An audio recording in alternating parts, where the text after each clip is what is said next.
Good afternoon, YouTube. I'm Dan. And I'm Chris. We're reporting live once again from the Burnsville Public Library on Friday, January 17th. And welcome. The day before the Metrodome will be deflated, and we have a lot to cover today, including the hiring of Mike Zimmer for the Minnesota Vikings. Chris, your thoughts? Well, I think it's a good hiring. Obviously, he's been in the league for a long time. This is going to be his first shot at an NFL gig, so don't really know how he's going to be. He's always had some pretty good defenses. We got to see that firsthand at the Bengals game last year. So, I guess we'll find out. Yeah, I really like the signing as well. He's a no-nonsense guy who's going to tell you how it is, and it's going to be quite the contrast from Leslie Frazier. And not that that's a bad thing, but we will see if his style will be effective in the Twin Cities at Winter Park. So I'm very happy with the signing. That would be even better if they can sign, or if Zimmer decides to go with Norv Turner as the offensive coordinator, an established guy in the league, and let's play. I mean, he's definitely not lacking in the confidence department. Not at all. He's, he pretty much just said, this is what I do and I do it well. Pretty much has dreams of already of having confetti, showering down on him and the Vikings as they hold the Lombardi Trophy. So. Absolutely. You're only going to be as good as your quarterback. I think that the Vikings obviously are going to need to draft a quarterback. Zimmer's press conference just concluded about 2 hours ago from Winter Park.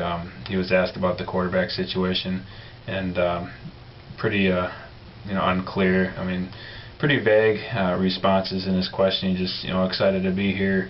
Not sure exactly what the coordinator situation is going to be yet, but all signs look like they're going to go with Turner and possibly linebackers coach out of Miami for the defensive coordinator. He did make it clear that he'd like to be the guy calling the shots, especially with his defensive mind. He's probably going to have a lot to say in what the plays are on defense. We'll just have to wait and see right now, and I'm excited for the draft. I think we're just all excited to get the season back underway. Unfortunately, that's going to be about 8 months away, but we're just hoping to see what Zimmer can do with this team. He's been known as a guy that really can develop players, and so hopefully he can do that, because when you can do that, you can be a very, really good development. Can be a really good competitive team for a lot of years. And another thing he said is he wants his quarterback to be the best quarterback in the NFC North. Yeah, he did. That's a pretty bold statement. Absolutely. Because the NFC North is probably known for having having probably the most best quarterbacks in the league. Pretty bold, making a lot of bold statements. He didn't really come off as arrogant, though, and didn't really say, the NFL might as well inscribe the Vikings' name in the 2014 Lombardi Trophy, but, hopefully that comes to fruition, but we'll have to wait and see. Yeah, a lot of guys coming to bat for him, a lot of good things to say. Spielman said that when they were doing their reference checks on Zimmer, talking to coaches, former players, agents, not a bad thing was said about him. He definitely deserves this opportunity. It's been 35 years since he started coaching, and definitely happy for him and his family. He definitely has a vote of confidence from a lot of people, and he's a confident individual himself. He's just ready to get to work. Bill Parcells, he worked on his staff back in the 90s, had a lot of good things to say, was promoting him these last couple of weeks while Zimmer was interviewing, and we're just happy to have him here, and with the new stadium in a couple of years, and potential franchise quarterback. Just got to get the right one in the draft here. the future's looking up in Minnesota. Yeah, I think the frustrating part is just, you won't know until the games are played, Yeah. and like I said, that's still going to be 8 months away. So, now it's just about the waiting game. I think everybody, from what I've heard, so far they really like Zimmer. They really believe that he said all the right things. Everybody's kind of got the man crush on him. Yeah, So, yeah, they do. We'll just have to see if he can win games. They did do a couple polls, I know, on ESPN, but they, as far as the approval rating for Zimmer, I think it was about 75% last time I checked. So a lot of the fans that have been calling in local radio stations, they're on board with it. I haven't heard much negativity at all. I think the only thing you might have to wonder is his style gonna turn people off? I haven't heard anybody say that that's been a problem. So like I said, with Leslie being more of a quiet sidelines guy, I think we'll definitely see a different attitude from Mike Zimmer on the sidelines in the next season. So going to the next topic with the Minnesota Gophers, reports out of the U yesterday where that Philip Nelson was transferring. Chris, I think you know more about it than I do. I just heard he was not going to be back next year. It's been reported that Philip Nelson is leaving the University of Minnesota, that he is going to transfer. It has not been disclosed where. It sounds like he wants to leave because he wants to go somewhere where it can, to an offense that's going to be more of a passing offense. I don't know if this is because he's sour about getting yanked in the bowl game, or if it's just because he believes that he needs to be able to throw more passes to get into a groove. Either way, this is a kid that really didn't, have really good accuracy, and time will only tell if this really was a big hit for the Gophers or not. He was going to enter his junior year, but which is usually the breakout season, but time will only tell. Yeah, Max Shortell transferred a couple years ago as well. It looks like it'll be, I know we were undecided going into next season whether it was going to be Philip Nelson, Leinart, or a combination of both like they did this year, but it looks like it will be Leinart next year unless somebody is recruited. But I haven't heard much as far as other than Leinart going in next year. So we'll just like Chris said, we'll have to wait and see, and good luck to Philip Nelson. Gophers basketball had a huge win last night at the barn, 63-53 over the Ohio State Buckeyes, who have now dropped 3 in a row. I thought this was a very big win, just for the fact that they did beat a ranked team, first ranked team they beat this year.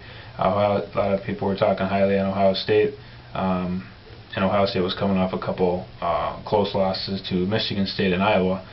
So I think we all thought they'd be grumpy coming in and maybe putting the Gophers away, but the Gophers definitely are showing that they're on the rise. Well, before I answer that question, I just have to tell YouTube Nation, it seems like we're blinking a lot. For some reason, the library we were right under a vent, and they are shooting air currently into our faces. So if it seems like we're blinking a lot, that is the reason why. So, the Gophers, by the way, Gophers basketball, they are doing pretty well. After the disappointment of the Big Ten opener. They got the big win against, got that rebound win against Penn State. Then they went, played a hard-fought game against Michigan State. Probably should have been a W, but that's just one of those games where Michigan State showed their depth, and and we just didn't have the depth to match. And then you go and you get a big W against Ohio State. Hopefully we can keep it going. this would be a big W against Iowa. This is really the rough part of the schedule right now, really having these big teams to have to face. If we can come out of this, with a winning record, we could really be serious contenders for the Big Ten title. Yeah, I think this game against Iowa on Sunday is going to be a big one, obviously, for a number of reasons. Iowa's playing better as well. And I think if the Gophers can win, they will. I don't see how they're not ranked in the top 25 with 2 wins against ranked teams and a close loss to Michigan State. But it's just all about how you're going to be playing in March. Right now, the Gophers seem to be playing with confidence. Elliot Eliason has just been a monster. He was a beast last night as the Gophers were pounding the Buckeyes inside, and that's how you got to win in the Big Ten. Is just having a good post game and playing some good defense. No disrespects to Tubby Smith, but the one thing I do like about Richard Pitino is he seems to have this team playing a little more consistent, whereas Tubby Smith really didn't. One night a player would be hot, and then the next night they wouldn't be. Richard Pitino definitely has this team playing on a consistent level. That's the one thing I really like. And hopefully if they can get some more big W's, they can win their first Big Ten regular season title since 1997. Oh wait. Yeah. What year were you talking about there? 1980. Yeah, it's been a while. Regardless. But yeah, like Chris said, the Gophers have been playing consistent. They have been in every game they've played. You could argue they could be 5-0 in the Big Ten, but we'll settle for 3-2. Definitely better than I think we all thought. The expectations were very low for this team going into the season. With Pitino and with them not getting a couple local guys that we thought they might get. At least one, but they didn't get anybody. But he's using the guys that played for Tubby last year, and it seems like they're buying into his style and have been more consistent. So that's nice to see. And just remember, though, until those local guys sign, they're still available. Yeah, absolutely. So we'll just enjoy this little streak. Next game is Iowa, and then they have Wisconsin after that. So if they can, I think if anybody thought they would split these 4 games with Michigan State, Ohio State, Wisconsin, and Iowa, they'd be happy. So right now they're 2-1, and we'll see what happens. 1-1, and we'll see what happens on Sunday in Iowa. Minnesota Wild won last night 4-1 against the Edmonton Oilers at the X. They have won 6 of 8 despite being shorthanded, still without Harding, Parisi, and Koivu. Now they haven't, beaten a lot of world beaters, but they have 2 impressive road wins in that during this streak at Phoenix and at LA. So I think if the Wild can, stay relevant in the playoff race. Right now they're tied for 7th with Vancouver at 57 points. LA is 6th with 63, so I think realistically, the West, as being as talented as it is, we're looking at a 7th or an 8th seed. Realistically, for the Wild right now, they are over the halfway point of the season, and hopefully they can just stay afloat here before we get Parisi back, which could be as soon as next week. It could be. I've already heard that he is skating wearing a no-contact jersey. Mm-hmm. So, all signs are looking pretty good. You don't know if maybe he's trying to keep himself out so he can be healthy for the Olympics, and stuff. So, the team just needs to get itself back healthy again. But the problem is being in the West, you just can't afford to leave points on the table. You can find yourself out of the playoffs in a 2-game span. And that's just the frustrating part about being in the West, is just with how good it is. It's just like, in 2 games, all of a sudden you could be in 10th. Yeah. So, you just have to keep winning games and just keep keep winning them and keep collecting 2 points. Otherwise, if you're not collecting any points, you could find yourself out of the playoff race pretty quickly in the Western Conference. Absolutely. So the Wild have Dallas coming up Saturday night at the X at home and home with the Stars. They will then go to Dallas on Tuesday night. So next 2 games against Dallas, and then I believe it's the Blackhawks after that. So it definitely doesn't get any easier. Do need to keep collecting points. Every point counts. And well, luckily we have had the Blackhawks number this season. Yeah, definitely. We're 2-1 against them, and we're averaging 5 goals a game against them. Definitely just need more consistency. I mean, they have won 6 of 8, but they had an ugly loss against Ottawa the other night, which is pretty inexcusable, in my opinion, getting blanked. Kemper played well, but the offense was stifled by Ottawa's improving defense. So they were dominated in the first period, and it just got uglier from there. But they did rebound with a nice win last night. So don't want to dwell too much on maybe could have been just a bad game, but dwell on the fact that it was the Oilers. Yeah, definitely. So yeah, the Wild right now tied for 7th, as I mentioned, and just trying to stay afloat before the big guns come back. Another team that we'd like to see more consistency out of is the Minnesota Timberwolves, who had been alternating wins and losses since the beginning of the year. I believe they had 9 chances to get above 500. They did lose their last game. They've lost 2 in a row now. The other night to the Kings, 111-108 at Target Center. Game really wasn't that close, as they had been trailing by double digits most of the night, which is pretty frustrating because the Kings, even though they've been playing a little bit better, are still one of the doormats of the Western Conference, and had been playing on a back-to-back. So well, I think it's pretty frustrating when the guy you just traded away drops 16 points on you. Yeah, Derek Williams definitely had a nice night against his former team.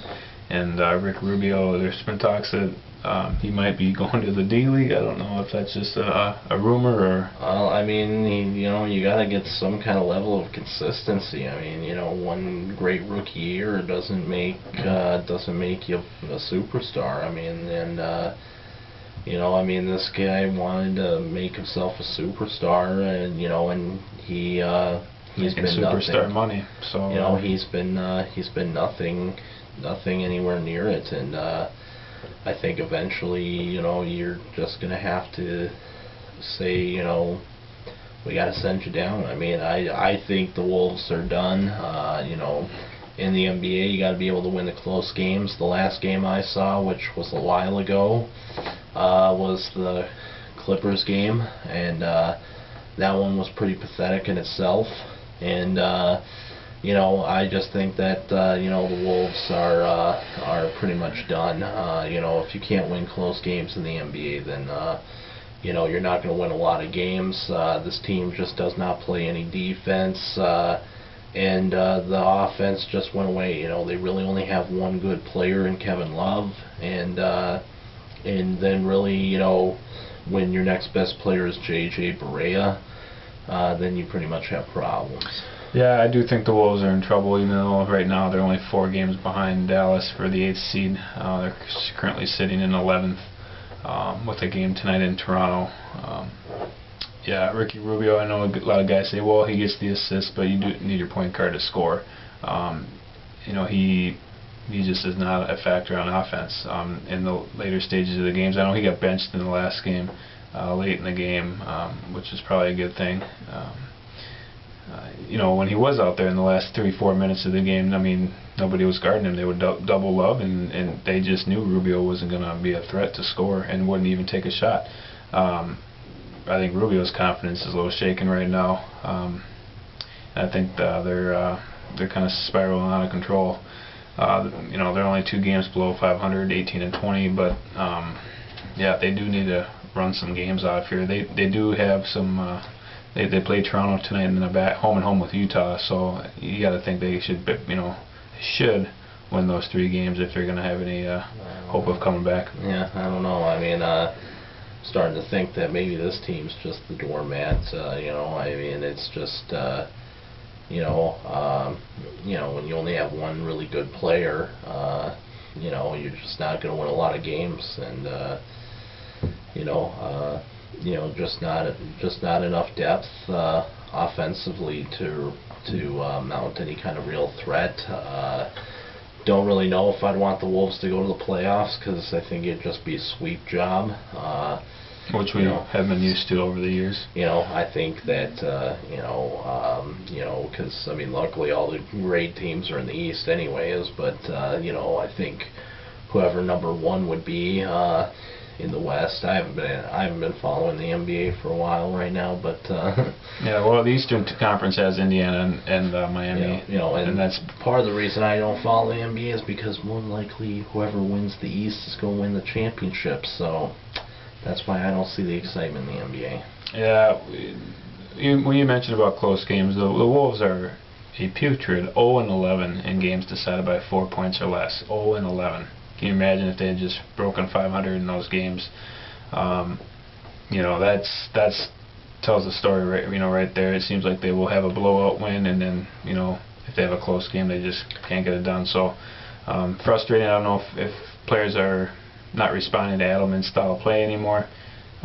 It definitely seems like it. I mean, it definitely seems like they just don't like to play for him. And, I mean, this team's going to be in serious trouble after Love leaves. So, I mean, you know what? You heard it right here. I broke the story. Kevin Love, he is leaving. He's going to one of them California teams to go back home. And to all the Rubio lovers, talking about all the assists he gets, well, you know what, Magic Johnson was known for assists, but guess what, he still got 13 to 15 points a game. Definitely. Along with his assists. Score. Simple as that, man. I mean, you know what, you're just not going to you're not going to be a starter just passing the ball to a scorer. I mean, you still got to... Yeah. And it's got to score yourself. And it's easy to pile up the assists when you have Kevin Love to throw it to. So yeah, I mean, I could pass it to LeBron every single night. I mean, you know what? And I could be a big monster assisting. I mean, it's just Yeah, not to turn this into the Rubio bashing. Well, I mean, not to turn it into. I mean, you know what? We just tell the truth. Yeah. I mean, hey. You know what? When I have a great player on the floor, it doesn't matter who passes it to him. He's the one doing all the work. I agree. Rubio definitely needs to step up to scoring. With that, the Gopher hockey team, did they sweep Penn State last weekend? I know they won one. I have no idea. I'm too poor to get Big Ten Network, so. I have no idea.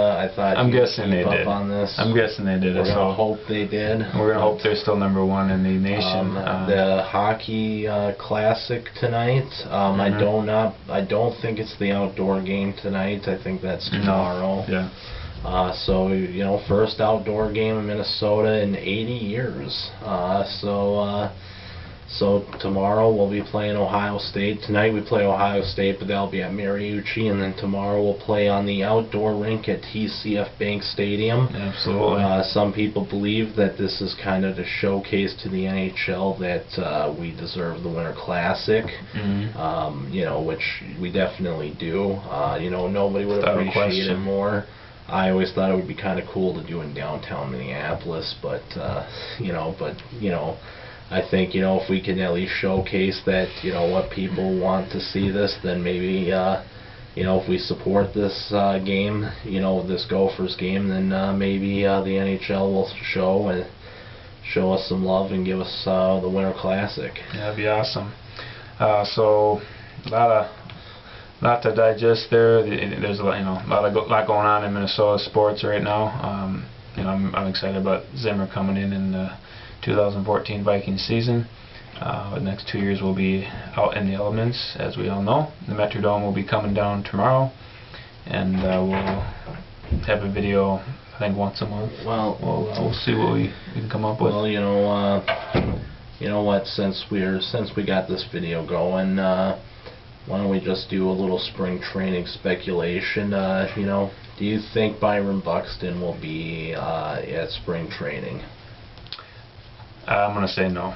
I think he's still... I believe he will be, but I don't think he gets serious consideration. Okay, that's fair. For the roster. So no, as you may have heard, they haven't really said for sure if he's going to be having Tommy John surgery with his elbow issue. That's what I've heard. I mean, and that's a tough one because But luckily, it's not as serious for a position player as it is for pitchers. So, Right. I mean, but he definitely was a guy that I think would have gotten serious consideration. Alex Myers, another guy I think that might get a spring invite, but because of the pitching additions, along with potentially Johan Santana could be on his way back here. Wow. Because of those moves, I don't think he's going to be a serious consideration at the beginning. But if guys like Correa and Pelfrey don't pan out, I think then maybe they might give him the nod halfway through the year. Well, I heard Twins Fest sold out for that Saturday, and well, that's because they're actually fielding a major league team. Yeah, well, Not that AAA team they fielded last year. Yeah, we'll see. Well, at least pitching-wise, they're fielding a major league team with the rotation at least. Yeah, I don't know what's going on in this room. It's definitely cold. I feel like we're taping outside today. I do not know why they got the air conditioner going. It's a whopping 3 degrees outside. Yeah, who knows? But heat wave. Anyway, with that, I'm Dan. And I'm Chris. Thanks for joining us today. Go Vikes, and we're excited about the upcoming season. Yep. Let's do it, Zimmer. Peace. Peace.